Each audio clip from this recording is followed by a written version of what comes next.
Hello, Albion College. Thank you for inviting me to join your commencement ceremony. While I can't be with you on the quad in Albion, I am honored to deliver this message virtually. I know many friends and family members of graduates are watching today. They might be sitting next to you right now, or they might call you later to say congratulations, make sweet but embarrassing comments on your Facebook or Instagram posts, and send you gifts. Each of those people, in some way, big or small, helped you get to where you are today. And because we're all here, because someone, somewhere along the way believed in us more than we believed in ourselves at times. None of us did this alone, but today is about celebrating you and what each of you has accomplished. You've graduated. It's an incredible achievement by itself. But what makes your class all the more extraordinary is the fact that you've done this during an unprecedented moment in our history. In so many ways, the world we face today is far different than when you first came to the Albion campus. We face big challenges and have lived through colliding crises. And today, as you graduate with a strong liberal arts education, you have shown that you are willing and able to tackle those challenges and work through these crises head on. Today, you become a part of Albion's impressive history. For nearly 2 centuries, Albion has educated the next generation, advanced innovation, and believed in a better world. Albion paved the way for co-education. Women and men have been learning together here since 1850. You've welcomed brave, history-defining voices to your campus. Helen Keller, Martin Luther King, Rosa Parks. Like those leaders, Albion students have always been courageous in speaking truth to power. When you rally at the Rock on your campus, your voices are heard in Michigan and around the world. As Albion graduates, you should be proud of your perseverance over the last few years, especially the last 15 months. I know you've been diligently following Albion's COVID-19 safety guidelines, and I appreciate your commitment to a safe and healthy campus. You've been leaders in helping Michigan navigate through this difficult moment, and I thank you for that.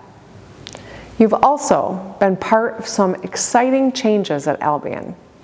Your new president, Dr. Matthew Johnson, and the Board of Trustees are taking bold action to invest in your future.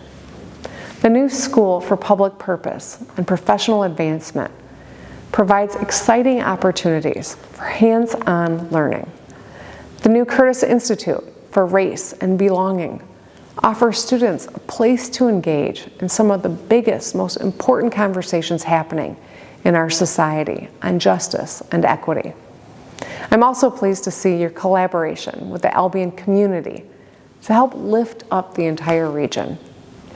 The new Body and Soul Center at Washington Gardner High School building will bring the community together in one shared space. Your Center for the Community will be home for the new Community Collaborative, engaging students as consultants in support of local businesses and nonprofits. Many of you have been active in Albion, teaching in local classrooms, helping residents with tax preparation, volunteering for local nonprofit groups, and in many other roles. It's exciting to see new energy, opportunity, and growth in the city of Albion, including the new Marriott Hotel, thanks to the partnership between the city and the college. As you look ahead, I bet a lot of you are asking yourselves big questions. There's probably a lot of, I don't know what I want to do now. A decent amount of, how am I going to make a difference? And probably a little, will I make it? And usually some, do I still have the receipt for that? I'm kidding on the last part. I always lose receipts. It's okay.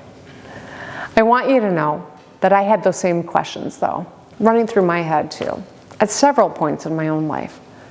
Sometimes it feels like people have had a plan since they were born, and they just stick to it. It seems like it just all makes sense, like it all fell into place. That's a bunch of baloney. I can tell you from personal experience that between each big change in my life, a graduation, a new job, my daughters, a divorce, a big move, like anyone else, I had a lot of questions. As you graduate, you're entering a world of possibilities, a future that might seem daunting just because of how vague it is. You have so many choices that it sometimes feels like you might have too many choices, and you might make the wrong one. I know that feeling. So do your parents, so do your friends, so do all the folks that seem to have it all together. Here's the big secret I'm sure a lot of you know by now. We all have those anxieties, but when you look back, it'll make sense. That's what I want you to know. A story only makes sense when you tell it, not while you're living it. As proud Albion graduates, you have the tools you need to succeed and make a meaningful difference in people's lives. Now is your time to act. Your charge is to create with courage and better your community, your state, and the world. Going forward, I encourage you to embrace your experiences. Embrace the uncertainty, the ups and the downs, the twists and the turns, the setbacks and the speed bumps. Because one day it's all going to be a part of your story. Congratulations to the Albion College class of 20 and the class of 21. I have no doubt that you will all go on to do extraordinary things. And I wish you all the very best as you write the exciting next chapters of your lives. Thank you so much for inviting me to speak.